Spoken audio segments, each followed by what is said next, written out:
estar desarrollando el mensaje de Dios que transmitió a la iglesia en Sardis. Para aquellos que no estuvieron en el mensaje anterior, estuvimos hablando acerca del mensaje de Dios a la iglesia en Tiatira.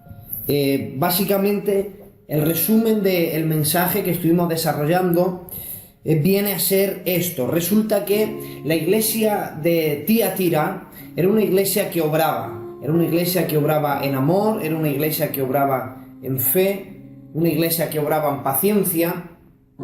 Era una iglesia donde las obras postreras, dice la Biblia, eran mayor que las primeras. Es decir, que era una iglesia que crecía cada vez más. Pero Dios les dice, ¿sabes qué? Vuestras obras no me sirven. Y vuestras obras no me sirven por la razón de que cuando vosotros queréis me sois infieles. Entonces, no podéis ocultar vuestra infidelidad detrás de vuestras obras. Si vuestras obras no van acompañadas de un sentimiento de fidelidad hacia mi persona, vuestras obras no me sirven. Entonces Dios les tiene que decir, quien así actúe, quien quiera ocultar su infidelidad hacia mi persona con sus obras, entonces voy a tener que meterles en tribulación. Esto estuvimos explicando de que Dios no disfruta del sufrimiento de nadie, pero sí que Dios tiene que meter a gente en ocasiones, enjuiciarlas, meterlas en tribulación, para que, dice la Biblia, resalta, para que las demás iglesias conozcan o sepan que yo soy Jehová, que paga a cada uno según sus obras. Ese es el mensaje de su iglesia a Tiatira. Así terminemos el capítulo 2 de Apocalipsis y hoy seguimos esta serie de mensajes acerca de Apocalipsis, comenzando con el capítulo 3 de Apocalipsis, mensaje de Dios a la iglesia en Sardis. Antes de seguir adelante, quisiera leerles el primer versículo y aclararlo, ya que no podría desarrollar este mensaje sin antes aclarar el verso 1 y aclarar una de las frases que suena ahí como llamativa, ¿verdad? Pero vamos a explicarlo, ya que la Biblia tiene siempre la respuesta. Capítulo 3 del libro de Apocalipsis y verso 1 dice así la palabra del Señor. Dice, escribe al ángel de la iglesia en Sardis, el que tiene los 7 espíritus de Dios y las 7 estrellas, dice esto. Cuando uno va a la Biblia y se encuentra con un texto de semejante envergadura, entonces él mismo se hace la pregunta, ¿cómo que el que tiene los 7 espíritus de Dios? ¿Es que acaso Dios tiene 7 espíritus? ¿Cuántos espíritus tiene Dios? Entonces, cuando uno se encuentra con frases así en la Biblia, lo que hace es que es como que les resaltara sobre la palabra de Dios y es como que les llamara la atención. Pero saben, no tenemos que descuidar una cosa, y es que estamos conociendo un libro que es profético. Por lo tanto, como es un libro profético, es un libro lleno de simbolismos. Entonces hay frases que llaman la atención. Frases como la de tienes aquella mujer Jezabel, y no era una Jezabel misma, no era Jezabel del Antiguo Testamento. Tienes ahí a los que retienen la doctrina de Balaán y a Balaán, y no era Balaán el del Antiguo Testamento, sino que usa frases que vienen a decirnos realmente otras cosas. En este caso, lo que nos quiere transmitir con esta frase, el que tiene los 7 espíritus de Dios, el contexto para entender este texto está en el Antiguo Testamento, está en el libro de Isaías, en el capítulo 11, dice así la palabra del Señor. Dice, saldrá una vara del tronco de Isaí. Estamos hablando de que este texto es un texto mesiánico para la persona de Jesucristo. Dice, saldrá una vara del tronco de Isaí y un vástago retoñará de sus raíces. Verso 2. Y reposará sobre él espíritu de Jehová. Y ahora empieza a citar y a decir, espíritu de sabiduría, de inteligencia y de consejo y de poder, espíritu de conocimiento y de temor de Jehová. Y dice el verso 4, al final del verso 4, dice: y con el espíritu de sus labios matará al impío. Aquí nos está reflejando el texto del capítulo 3 de Apocalipsis, el que tiene los 7 espíritus de Dios. Cuando la Biblia habla de el que tiene los 7 espíritus de Dios, está identificando, número 1, está identificando al Mesías del Antiguo Testamento, al Mesías prometido, al Mesías profetizado. Y cuando habla de los 7 espíritus de Jehová, nos está hablando de las 7 maneras que el Señor trata con sus iglesias. En este caso no tenemos que echar en el olvido de que el mensaje que Dios escribe es a 7 iglesias. No es casualidad entonces que diga el que tiene los 7 espíritus de Dios. Era como el que estuviera diciendo: mira, en Esmirna trato de una manera, a Pérgamo le trato de otra, a Tiatira estoy tratando de otra, a Éfeso estoy tratando de otra manera. Y a las 7 iglesias está operando de una manera diferente, pero aunque opere de una manera diferente hacia ellas, no significa que sean 7 dioses diferentes. Está diciendo: el que opera en las 7 iglesias es una sola persona, y esa sola persona la identifica como el Mesías prometido. Así que cuando nos habla la Biblia del que tiene los 7 espíritus de Dios, es las 7 maneras, las 7 formas, las 7 operaciones con las que Dios opera en medio de su iglesia. Dicho esto y aclarado esto, seguimos con el mensaje de Dios a la iglesia en Sardis. La frase que comienza en Sardis es impresionante. Capítulo 3 y el verso 2, Dios le dice: Sardis, yo conozco tus obras. Porque si hay algo que Dios conoce, son nuestras vidas. A Dios no se le puede ocultar nada. Amén. Y lo segundo es la frase tan resaltante que Dios le dice a una iglesia. Es a la única iglesia que Dios le dice una frase semejante. Es esta. Le dice: que tienes nombre de que vives y estás muerto. Que Dios diga esa frase a una iglesia es poner a esa iglesia en estrecho. Oigan, Dios le está diciendo a una iglesia: ¿sabes qué, Sardis? Tienes nombre de que vives, pero realmente estás muerto. Es decir, venís, pretendéis adorar, ministráis, hacéis vuestros servicios de culto, pero aún así no podéis ocultarme a mí lo que soy realmente, vuestra actitud realmente, vuestro estado en el que estáis, que aunque tenéis nombre de que vivís, dice Dios, realmente estáis muertos. Una ilustración para que podamos entender esta frase y cómo estaba la iglesia de Sardis, y que también lamentablemente es el estado de muchos creyentes que vienen a las iglesias.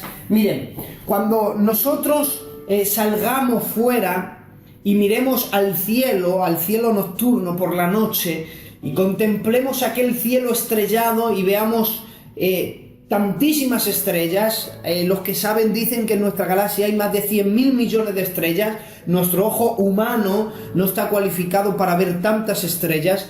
Pero cuando mires a las estrellas en alguna ocasión y te quedes mirando a una de ellas, es muy difícil, pero bueno, cuando veas una de ellas, recuerda que puedes estar viendo dos cosas. Número 1, puedes estar viendo una estrella, ¿de acuerdo? Pero número 2, puedes estar viendo el reflejo de lo que un día fue. Mire, para explicarles esto de una manera que me entiendan. Los astrónomos dicen que la estrella más cercana a nuestra galaxia, o la estrella más cercana para que nuestro ojo humano pueda verla, se encuentra a 3 años luz de distancia. Es decir, que viajando a la velocidad de la luz tardaríamos 3 años en llegar a la órbita de esa estrella. Entonces, la estrella lo que hacen es que desprenden luz. La luz que desprende empieza a viajar por el espacio-tiempo, que esa es la dimensión en la que el ser humano vive, la dimensión del espacio y tiempo. Por eso estamos sujetos a espacio y también estamos sujetos al tiempo. El ser humano no puede viajar a través del tiempo por muchas teorías que quieran decir los científicos, y tampoco podemos teletransportarnos a ningún sitio. Estamos sujetos a esa materia, espacio y tiempo. Únicamente Dios es el único que puede dominar y controlar esta dimensión, pero el ser humano no. Entonces, como el ser humano está sujeto al espacio y tiempo y también el universo, lo que hace es que la luz que desprende una estrella empieza a viajar por el espacio. Empieza a viajar 1 mes, 2 meses, 3 meses, 1 año. Al cabo de 3 años, la luz que ha desprendido esa estrella ha llegado a un punto tal en el universo que el ojo humano puede verla. Pero escuchen, es decir, una estrella desprende luz. 3 años después, nosotros podemos ver la luz de esa estrella. Pero haya caído la posibilidad de que hace 2 años esa estrella explotó. Porque las estrellas, cuando explotan, es que explotan en sí mismas y forman lo que los astrónomos llaman una supernova, y esa estrella desaparece, explotan en sí mismas. Pero escuchen, puede que una estrella que haya desprendido luz hace 3 años, hace 2 desapareció. Pero la luz que ha desprendido sigue viajando por el espacio y el tiempo. Entonces, la gente podrá seguir viendo la luz de esa estrella. Y entonces nosotros miramos al cielo, vemos la estrella y decimos, ¡ay, qué estrella más bonita! Bueno, pero que quizás no vemos una estrella. Quizás vemos el reflejo de lo que un día fue. Antaño sí que fue una estrella, pero se explotó en sí misma, desapareció, y lo que ahora vemos es un destello, es el reflejo de lo que un día fue. Lamentablemente hay muchos dentro de las iglesias que son eso, son el reflejo de lo que un día fueron. Es decir, que antaño fueron estrellas muy bonitas cristianas, pero que pasaron el tiempo y ellos pensaron que no tenían que cuidarse, que no tenían que tener comunión, que no tenían que guardarse, que podían vivir de la manera que quisieran, y cometieron el mismo error que Sardis. Empezaron a entrar en la pereza, hermanos, y lo que hicieron fue descuidarse tal que hoy día son el reflejo de lo que un día fueron. Lamentablemente hay cristianos, hermanos, que tú les ves en las iglesias, oran como los demás, echan a la ofrenda como los demás, quizás brillan y destellan en un púlpito como muchos predicadores, pero saben, hace mucho que dejaron de ser lo que eran, una de las estrellas pertenecientes a Dios, para convertirse en el reflejo de lo que un día fueron.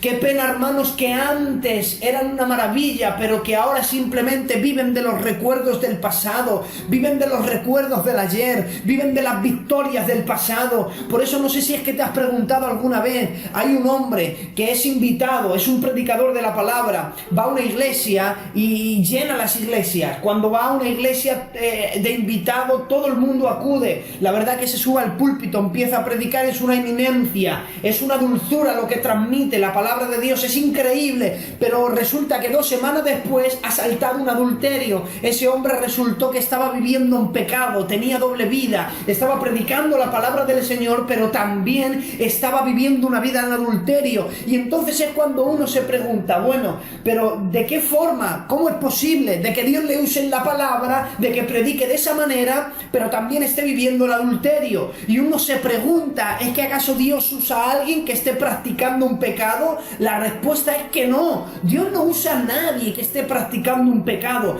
pero resulta que ese predicador estaba predicando de lo aprendido, estaba predicando de lo recibido, estaba hablando, era una estrella que sí es cierto que brillaba, pero lo que realmente veíamos no era una estrella en sí, sino el reflejo de lo que un día fue. Hay gente, hermanos, que se mantiene del conocimiento del ayer, de las victorias del ayer, pero escucha, no hay experiencia que puedas vivir hoy que te sirva para mantenerte toda la vida.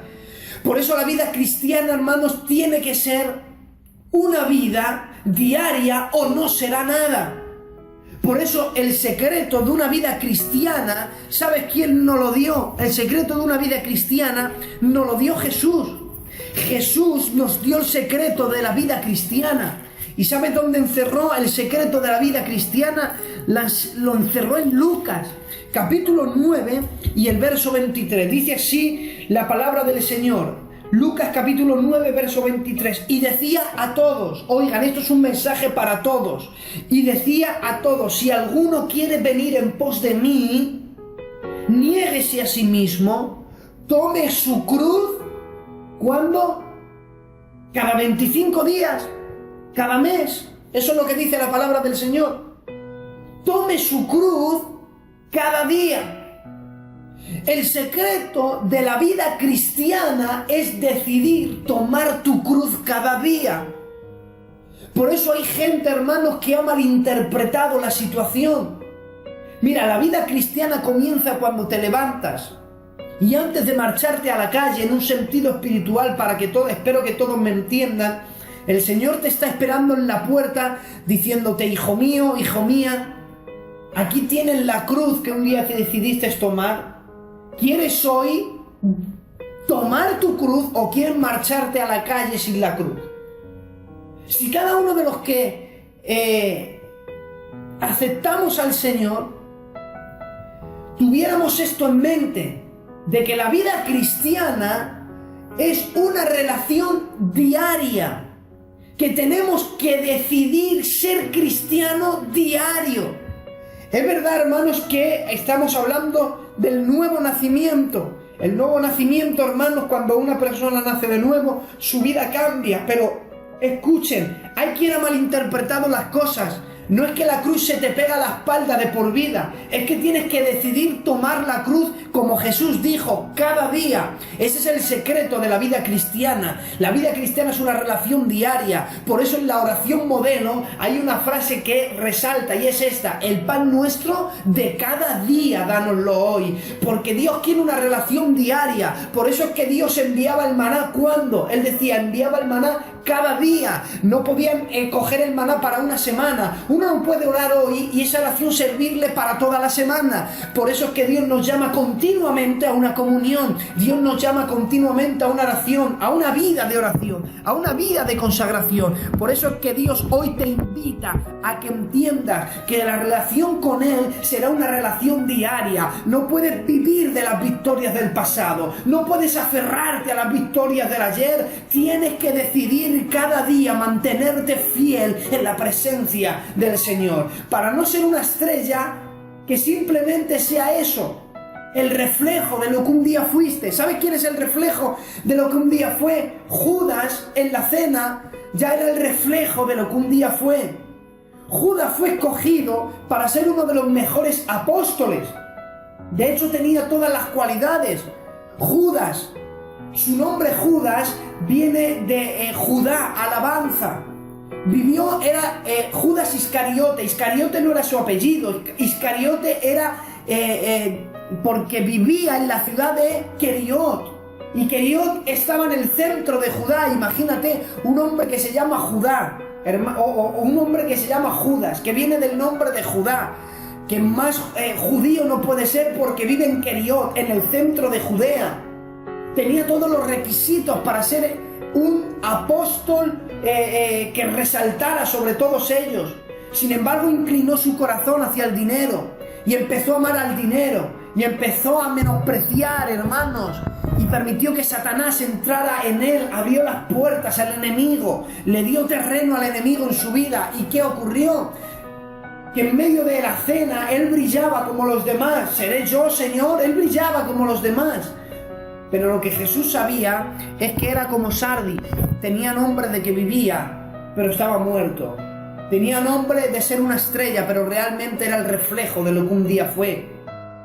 Miren, hermanos, hay un episodio impresionante en el libro de Éxodos para ayudarnos a todos a entender de que no podemos vivir de las victorias del ayer. Moisés llega a su casa y le dice a su mujer: ¿sabes qué? He tenido una experiencia con Dios, el Señor me envía a Egipto a que vuelva al lugar de donde huí para decirle a Faraón: deja salir a mi pueblo, y Dios quiere que vayamos. Dios quiere que vayamos a liberar ¿a quién? A su hijo, a su primogénito. La Biblia dice que coge a su mujer, coge a su niño y van camino a Egipto a obedecer a Dios. La Biblia dice que en el camino, claro, era un camino largo, ellos se detuvieron para descansar. Capítulo 4 y el verso 24 del libro de Éxodo dice así, dice: aconteció en el camino que en una posada, atención, Jehová, no otro, hermanos, Jehová le salió al encuentro y quiso matarlo. ¿A quién quiso matar Jehová? Quiso quitarle la vida al hijo de Moisés. ¿Por qué razón, hermanos? Esto era como para volverte loco, esto era como para que Moisés le hubiera dicho: pero vamos a ver, no me envías a mí a liberar a tu pueblo, al que tú llamas mi hijo, mi primogénito, ¿por qué quieren matar al mío si te estoy obedeciendo? Es que resulta, hermano, mira, quien nos da la respuesta aquí fue la mujer de Moisés. En el verso siguiente dice: entonces Séfora tomó un pedernal afilado y cortó el prepucio de su hijo y lo echó a sus pies, diciendo: a la verdad, tú eres, o tú me eres un esposo de sangre. Escucha, la reacción de Séfora, la mujer de Moisés, nos dio el secreto de por qué Dios se comportó así. Y también responde a muchos que se hacen preguntas. Mira, aquí aprendemos dos cosas.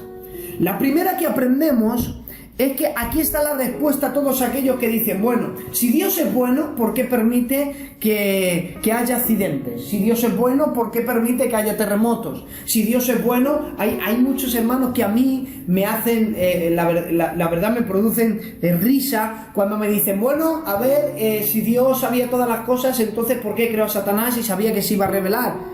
Y bueno, la gente no sabe que Dios creó a Luz Bella. Es que Luz Bella se convirtió en lo que ahora es Satanás, pero él era Luz Bella. Y la gente dice: bueno, si sabía que se iba a revelar, ¿por qué lo creó? Si sabía que iba a pecar, ¿para qué ponen en el huerto del Edén, para qué pone un árbol donde había un fruto en el que había la ciencia del bien y del mal? ¿Por qué lo puso? Y empiezan a hacerte preguntas. Mira, la gente que me viene a mí a hacerme esas preguntas, yo les digo: bueno, bien, antes de contestarte te tengo que hacer una pregunta. ¿Sabes cuántos libros tiene la Biblia? Y les pregunto eso: ¿sabes cuántos libros tiene la Biblia? La gran mayoría, el 90%, no sabe contestarme. ¿Podrías decirme las 5 doctrinas básicas del libro de Romanos? ¿Podrías citarme 5 textos de memoria? Y la gente no es capaz de contestar. Y le digo: bueno, vamos a ver, ¿quieres que te responda una pregunta de bachillerato o de universidad cuando deberías estar en parvulitos espiritual? Si ni siquiera sabes cuántos libros tiene la Biblia, no sabes las doctrinas básicas del libro de Romanos, de la carta a Romanos. ¿Podrías hablarme acerca de la salvación, de la gracia, de la fe, de la justificación, del pecado? ¿Podrías hablarme? Y la gente, hermanos, la gran mayoría no sabe contestar. Y quieren entender los misterios de Dios. Pero para entender estas preguntas había que conocer esto, lo que conocía Séfora. ¿Qué conocía Séfora? Séfora conocía que en el libro del Génesis Dios había establecido un pacto con Abraham. Y como Séfora conoció el pacto con Abraham, entonces sabía y entendía la reacción de Dios. Para entender a Dios y entender y que se aclaren muchas respuestas, debería conocer la iglesia número 1, los pactos y las dispensaciones. Cuando uno conoce los pactos y estudia también los pactos y las dispensaciones, todas estas preguntas: ¿por qué Dios permite que haya mal en la tierra? ¿Por qué permite Dios los terremotos? ¿Por qué, si Dios es bueno, ha creado a Luz Bella? Todas estas preguntas van a ser contestadas cuando entendamos los pactos y las dispensaciones. Y lo segundo que aprendemos en este pasaje es lo siguiente: es que Moisés había tenido un encuentro con Dios impresionante, pero eso no era la excusa para no respetar el pacto que Dios había establecido con Abraham. Es decir, que por muchas experiencias que haya tenido en el pasado Abraham, Moisés, no era excusa ahora, hoy día, para no respetar el pacto del Señor. Dicho de otra manera, yo no sé las experiencias que hayas tenido en el ayer, yo no sé cuánto hayas orado ayer, yo no sé si ayer es que tuviste una experiencia con Dios. Dios te habló en sueños, te habló en visiones, te habló en profecía, te dio una palabra, Dios mandó en tus sueños al arcángel Miguel o al ángel Gabriel, le envió para darte un mensaje. No sé qué experiencia hayas tenido ayer, pero ¿sabes? No es excusa para que hoy no respetes el pacto que Dios ha establecido en su palabra. Pero cuando uno quiere vivir del reflejo del ayer, de lo que ayer fue, de lo que un día vivió, entonces comienza a entrar en él pereza espiritual, hermanos. Y si hay algo terrible en la vida cristiana, es la pereza. La pereza espiritual es un gran problema. Por eso Jesús dijo: velad y orad para no entrar en tentación. Es decir, la tentación llega por la falta de oración y también por la falta de ser vigilantes, de estar atentos. Por eso Sardis, hermano, después de decirle esta frase, en el capítulo 3 de Apocalipsis y en el verso 2, le dice: sé vigilante. ¿Saben ustedes que Sardis entendía muy bien la palabra sé vigilante? Sardis era una iglesia que entendía muy bien esta frase, ya que, escuchen, según la historia cuenta, hermanos, que Sardis era una ciudad que estaba asentada o afimentada sobre la cima de un monte. Aparte de eso, ellos tenían en el acantilado, lo tenían de una manera el acantilado para que les costara subir hacia la ciudad. Aparte de eso, la ciudad estaba rodeada de un muro y después de ese muro estaba rodeado de un segundo muro. Hay incluso historiadores que creen que había un tercer muro que rodeaba la ciudad. Aparte, en la ciudad se vivía tan bien que se dice que por medio de la ciudad cruzaba un río. En el río, según la historia, dicen que en aquel río abundaba el oro.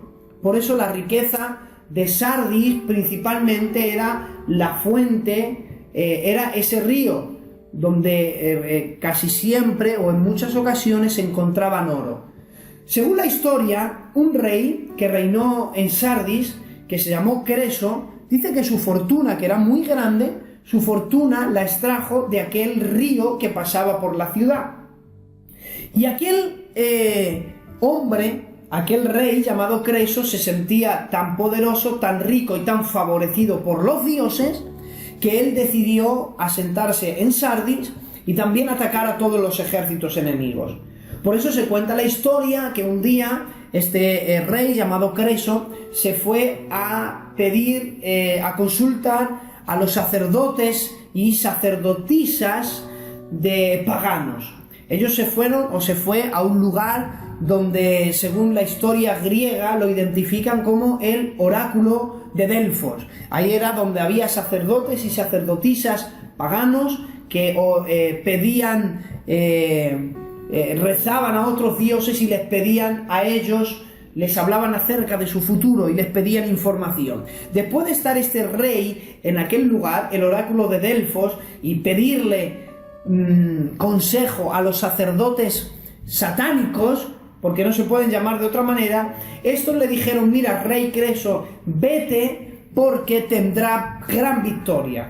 El rey Creso coge a su ejército y va a enfrentarse nada más y nada menos que con Ciro el Grande y su ejército. La historia cuenta que hubo una batalla y, claro, obviamente, para enfrentarse a Ciro el Grande y su ejército tenía que ser un ejército de por lo menos semejante al ejército del emperador o del rey Ciro el Grande.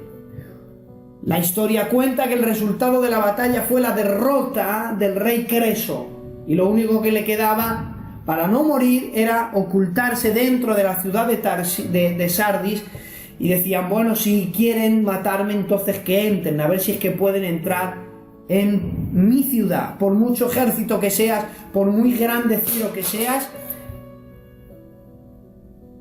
por mucho ejército que tengas, por muy grande que seas, Ciro, a ver si eres capaz de entrar en la ciudad de Sardis. Por eso es que se ocultó en la ciudad, llegó Ciro, sitió toda la ciudad y le dijo, bueno, dejadles que se mueran de hambre. Pero resulta que uno de los centinelas que estaba vigilando el enemigo que estaba frente a ellos, dice la historia que se le cayó el yelmo. Y el yelmo empezó a rodar y cayó fuera de la ciudad. Este hombre empezó a caminar y salió de la ciudad, tomó su casco y entró en la ciudad, pero entró por un pasadizo secreto. Era la única manera de entrar en Sardis, por un pasadizo secreto que solamente ciertas personas en Sardis conocían.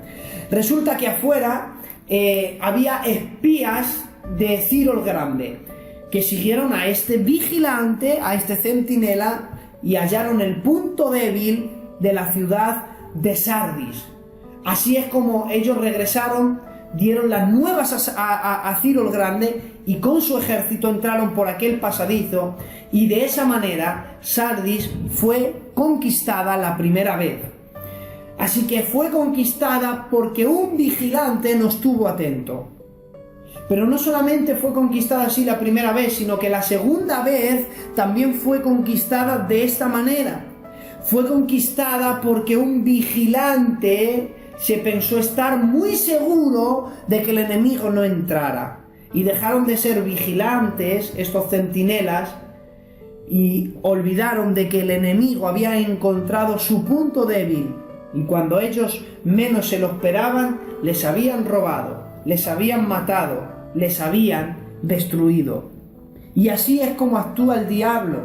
El diablo envía espías, envía a sus secuaces, envía a sus demonios a estudiarte, y estudian tu punto débil, y ellos ven tu comportamiento, estudian tu comportamiento, y lamentablemente muchos están viviendo de las victorias del ayer, de las experiencias del ayer, de lo que yo oré ayer, y hoy están viviendo en una pereza tal que han dejado de ser vigilantes y no se están dando cuenta que hay unos espías satánicos que están esperando a ver su punto débil, su punto más vulnerable, para entrar en tu ciudad espiritual y actuar de esta manera. La Biblia dice, el ladrón no viene sino para robar, para matar y para destruir. Y eso es lo que quiere hacer el diablo. El diablo quiere destruir tu vida, el diablo quiere robar tus sueños, robar lo que más amas. El diablo quiere matar la paz que Dios ha puesto en tu vida. Pero hoy desde aquí yo te lanzo esta palabra. No te descuides espiritualmente, sino sé vigilante. Hay quien se cree tan firme que cree no caer nunca. Bueno, como yo estoy muy firme en el Señor, yo puedo jugar con el pecado y yo no voy a caer si yo sé comportarme, yo sé hasta dónde llegar. Mira, nadie puede jugar con el pecado. Por eso en la Biblia hay un texto en la palabra del Señor que dice, quien esté firme, mire que no caiga. Y lamentablemente hay muchos que hoy han dejado de ser vigilantes y han sido invadidos por el diablo y han traído la ruina a sus vidas, la ruina a sus matrimonios, la ruina a sus hogares, y hay iglesias enteras arruinadas porque han entrado en pereza espiritual. Pero lo glorioso, y para ir acabando, es que a pesar de que hay muchas personas viviendo de esta manera, dice en el versículo 4 del capítulo 3 de Apocalipsis, pero tienes unas pocas personas en Sardis que no han manchado sus vestiduras, han andado conmigo en vestiduras blancas, porque son dignas.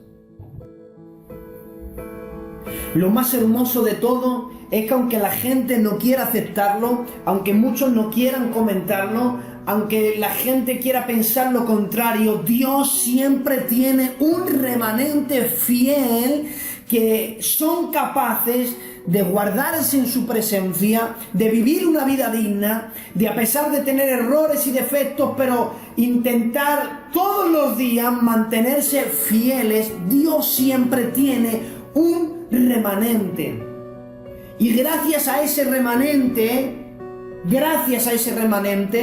hay casas que no son destruidas. Gracias a ese remanente hay iglesias que no son destruidas. Gracias a ese remanente. Y es que saben ustedes que Dios trae juicio y destruye no porque haya mucho pecado, sino por falta de justicia. Miren, hermanos, cuando la Biblia dice que Dios fue a destruir Sodoma y Gomorra no fue destruida porque había muchos pecadores. Porque la Biblia dice, en Génesis capítulo 18 y verso 32, dice, y volvió a decir, es decir, Abraham volvió a interceder otra vez a Dios por los sodomitas y le dijo, volvió a decir, no se enoje ahora mi Señor, le dice Abraham a Dios, no se enoje ahora mi Señor si hablare solamente una vez, quizá se hallarán allí 10. Y Dios le contesta, no la destruiré, respondió, por amor a los 10. Es decir, que si hubiera habido 10 personas en Sodoma, Dios no hubiera destruido esa ciudad. Entonces llegamos a la cuenta de que Sodoma y Gomorra no fueron destruidas porque había muchos pecadores. Sodoma y Gomorra fue destruida porque no había justos. Es decir, faltó un remanente. Porque donde hay un remanente, hermanos, Dios siempre actuará en misericordia. Por eso es que la Biblia dice, hermanos, cuando Jesús les habla de la parábola del trigo y la cizaña, en el capítulo 13 del Evangelio de Mateo, ahí nos está hablando de las parábolas del reino, y cuando él usa una parábola que es el trigo y la cizaña, él dice algo interesante. En el capítulo 13 y el verso 29 dice así, y les dijo, Jesús les dijo, él les dijo, no, hablando de qué hacemos con la cizaña, ¿la arrancamos? Y le dice, no sea que al arrancar la cizaña, les dice el Señor, arranquéis con ella el trigo. Y luego el Señor nos da la contestación de por qué no quiere que nosotros, los seres humanos, hagamos ese trabajo, el arrancar la cizaña. Y en el capítulo 13, verso 36, Jesús explica la parábola. Y cuando llega a este punto, dice en el verso 40, capítulo 13, verso 40, de manera que como se arranca la cizaña y se quema en el fuego, así será en el fin de este siglo. Enviará el Hijo del Hombre a sus ángeles, y recogerán de su reino a todos los que sirvan de tropiezo y a los que hacen iniquidad. Y echará en el horno de fuego, y allí será el lloro y el crujir de dientes. No es un trabajo de los seres humanos arrancar la cizaña que está mezclada. La Biblia nos habla de que donde están mezclados es en el mundo. Dice el verso 38, el campo es el mundo, la buena semilla los hijos del reino, y la cizaña son los hijos del malo. Dios nos está explicando que este mundo es una mezcla de trigo y de cizaña. Pero al igual que este mundo es una mezcla de trigo y de cizaña, dentro de la iglesia también, hermano, es una mezcla de trigo y de cizaña. Por eso no todos los que bajan a una iglesia, por el hecho de bajar a una iglesia, son cristianos. Por eso es que la iglesia también es una mezcla de trigo y cizaña. Oí en una ocasión a un predicador decir, en la iglesia hay una mezcla. Hay corderos del Señor, ovejitas del Señor, pero también hay lobos. Y también hay serpientes. Y alguna que otra víbora. Porque la iglesia es una mezcla de trigo y de cizaña. ¿Qué pasa? Que hay gente que viene a la iglesia con el pensamiento de recibir algo. Y cuando venimos a la iglesia, no tenemos que venir a la iglesia con el pensamiento de recibir, a ver quién me saluda, a ver quién me da amor, a ver qué me dicen hoy. Cuando venimos a la iglesia con este pensamiento, con el pensamiento de recibir, venimos con un concepto equivocado. Porque a la iglesia no se tiene que venir con el pensamiento de recibir, a la iglesia se tiene que venir con el pensamiento de dar, a ver a quién doy, a ver a quién amo, a ver a quién hablo yo, a ver a quién saludo. Y cuando nosotros venimos con el pensamiento de ofrecer y no de recibir, nuestra situación cambia. Por eso es que hay mucha gente que viene con el concepto solo de recibir. ¿Y qué se piensa? Que claro, como vengo a una iglesia, voy a recibir bueno. Pero cuando venimos a la iglesia a recibir, de los que son trigo vamos a recibir buenas cosas, vamos a recibir afecto, vamos a recibir cariño, vamos a recibir un saludo. Pero es que lamentablemente dentro de la iglesia también hay cizaña. Y si venimos con el pensamiento de recibir de los de trigo, vamos a recibir afecto, cariño, amor.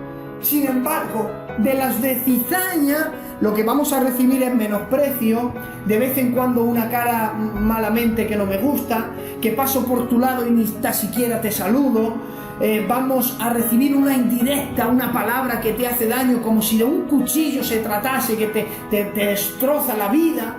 Y nos vamos a la casa, volvemos a casa y volvemos frustrados. Es que en la iglesia son todos unos inconversos. No, hombre, es que en la iglesia es una mezcla de trigo y de cizaña.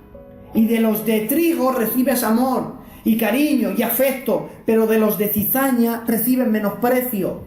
Por eso, como es una mezcla de trigo y de cizaña, no vengas a la iglesia a ver qué ofrece, a ver lo que me pueden ofrecer. No. Ven a la iglesia a ver qué puedo ofrecer yo a los demás. Y nunca juzguemos a toda la iglesia por el comportamiento de unos pocos. Lamentablemente, Jesús dijo: ancha es la puerta, pero angosto el camino que lleva a la perdición. Y dice Jesús, muchos son los que entran en ella. Pero estrecha la puerta y angosto el camino que lleva a la vida, y tiene que citar la Biblia, pocos son los que la hallan. ¿Saben, hermanos? Lamentablemente hay muchos que van camino a la perdición, pero hay pocos que van camino a una vida eterna. ¿Y sabes qué le motivó a Jesús a seguir adelante?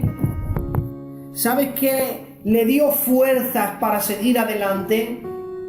Dice el capítulo 12 de Hebreos, si no me equivoco, dice: puesto el gozo delante de él, menospreció la cruz, o sufrió la cruz, menospreciando lo oprobio. ¿Sabes qué le dio fuerzas a Jesús a seguir adelante y a morir en la cruz, crucificado? Fue que puso el gozo delante de él. ¿Y sabes cuál es ese gozo puesto delante de él? Dice Isaías, capítulo 53 y el verso 11. Dice: y verá el fruto de la aflicción de su alma y quedará satisfecho. Es decir, que Dios, hermanos, para tener fuerzas, para morir en la cruz del Calvario, puso su gozo delante de él, y el gozo delante de él fue el fruto de su aflicción. Y él vio el resultado en cada iglesia, y él dijo: ¿sabes qué? Merece la pena. Aunque haya solamente unos pocos que no han manchado sus vestiduras y que andan dignas, por amor a esos pocos, merece la pena sufrir la cruz. Merece la pena morir en la cruz, humillarme hasta lo sumo, hasta la muerte y muerte de cruz. Merece la pena por esos pocos. Yo actualmente, como pastor de la iglesia en Alcalá, ¿qué creen? Que yo no me he ido a mi casa muchas veces. Voy camino a 8 meses. ¿Qué creen? Que yo no he regresado muchas veces a casa. Bueno, regresar no, sino ir a casa, ir a la iglesia con 1000 problemas. Claro que he ido con problemas, y muchas veces ahí está el enemigo para atacar. Pero ¿saben qué? Yo he entendido que hay unas pocas personas en Alcalá que no han manchado sus vestiduras, que andan dignas. Y eso es lo que nos tiene que motivar, ser nuestra fuerza motriz, trabajar en la obra del Señor por amor a esas personas que no han manchado sus vestiduras. Por eso es que cuando necesitamos una palabra del Señor de una manera, hermanos, especial, el Señor usa una persona, te envía una alabanza que te hace bien, o te cuenta un sueño, o una visión, o un sentir que han tenido, te vienen con una palabra, alguien te dice, ¿sabes qué, pastor? Estuve orando por ti, y eso, hermano, te da fuerza para seguir adelante, porque hemos entendido que tenemos que trabajar con el pensamiento de que hay un remanente fiel que no han manchado sus vestiduras, y por amor a ese remanente tenemos que seguir adelante. Tenemos que entender que Dios siempre tendrá un remanente que se mantendrá fiel en su presencia, y por amor a ese remanente el mundo no se convierte en Sodoma y en Gomorra. Si no hubiera un remanente entre vosotros, semejantes seríais a Sodoma y a Gomorra, dice en el libro de Isaías. Pero Dios siempre tiene un remanente. Y a pesar de que hay mucha cizaña dentro de la iglesia, Dios no permite que arranquemos esa cizaña. Es un trabajo que Dios solamente va a ser quien va a enviar a sus ángeles en el fin del siglo. Va a ser Él el que va a apartar a unos de otros. Dios no permite que arranquemos la cizaña, dice, no sea que arrancando la cizaña arranquéis con ella también el trigo. Y hay a veces, hermanos, que Dios aguanta a mucha gente en la iglesia, el comportamiento de muchos, porque sabe que si arrancamos esa cizaña, quizás los de su casa, que son trigos, van a ser arrastrados. Y Dios dice, por amor a ellos, dejadlo, yo me ocupo de la cizaña. Confiemos en Dios, hermanos, seamos vigilantes, no vivamos de las victorias del pasado, sino que aprendamos a vivir una vida fiel en la presencia del Señor.